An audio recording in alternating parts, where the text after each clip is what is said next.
The easiest thing I've done was to get out from under the labels and to live the life that I live. The most difficult thing I've ever done was to believe that I can do it. The difference is that when you don't know what's impacting you, and it's something that's holding you down and you're not aware of it.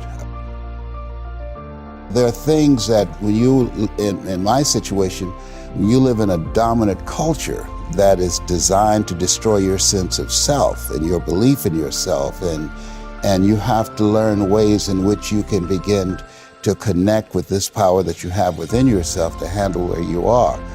The key is to be constantly in a perpetual process of discovering the truth of who you are and fighting constantly to look for ways in which you can escape the inner conversation.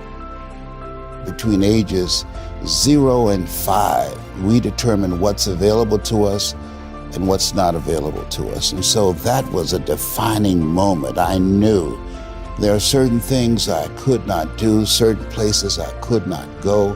They used to have signs on Miami Beach that said, Jews, dogs, and coloreds not allowed. And so now you have to operate within the constraints of the dominant society and the things that they've created for you.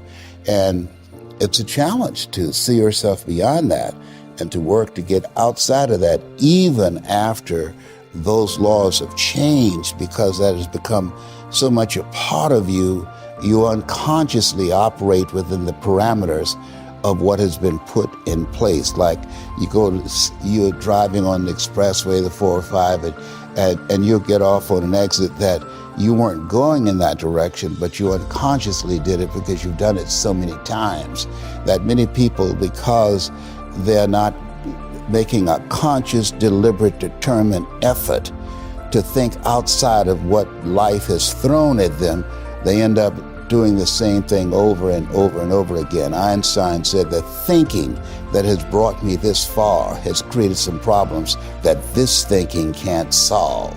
And so through relationships, through reading, through studies, through goals and dreams beyond your comfort zone, it allows you to begin to live out of your imagination as opposed to out of your history. Disney said, the imagination is a preview of what's to come.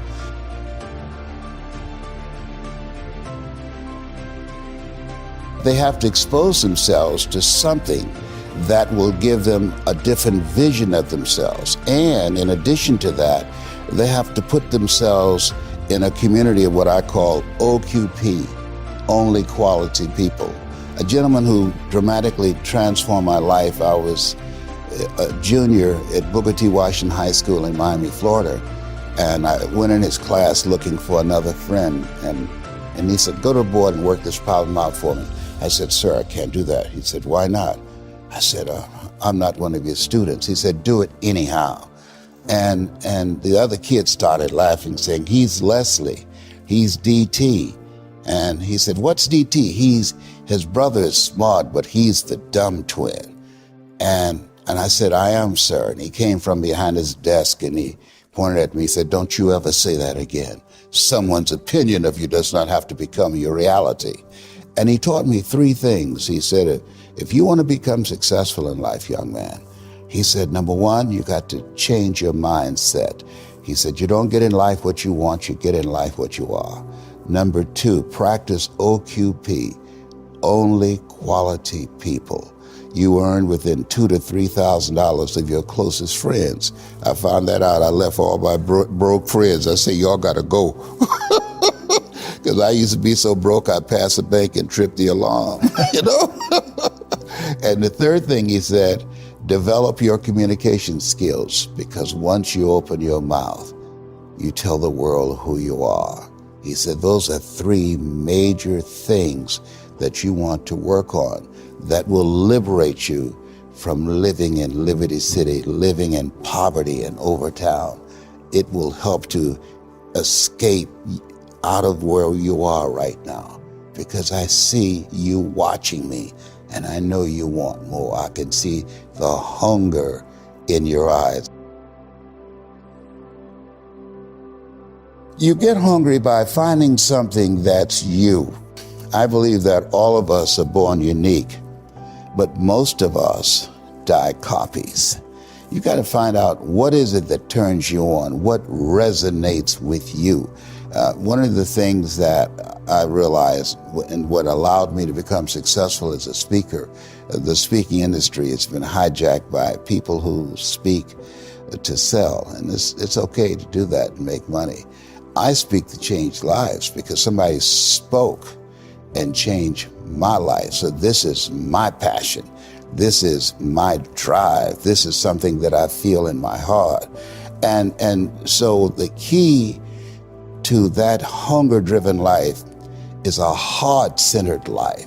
I didn't do what I'm doing for years because of my programming, because of the culture in which I was raised in. I would see other people with degrees and PhDs and MBAs and credentials I don't have, and I convinced myself I couldn't do it.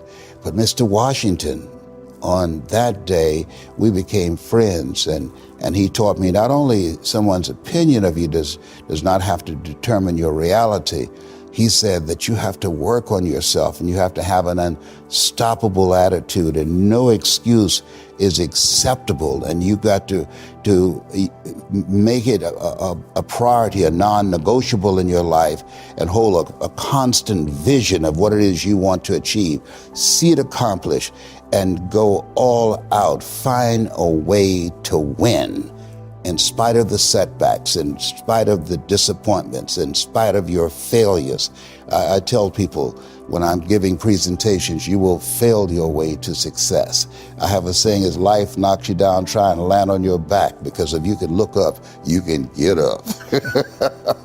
And so those experiences of going after goals that's beyond your comfort zone, and having relationships that will challenge you, and surrounding yourself with coaches and mentors who can take you to a place within yourself that you can't go by yourself because you can't read the label when you're locked in the box. And so those experiences, they challenge you to go to that next level and continue to move forward in your life, doing new and exciting things that eye has not seen, ear has not heard, nor has entered the heart of mankind what God has in store for you when you live a heart-centered life, deciding that you're going to live a life that will outlive you. You're going to live a life that counts, a life that will build a legacy and change the planet. You know, Horace Mann said, we should be ashamed to die until we've made some major contribution to humankind. And so my goal is to make a major contribution to humankind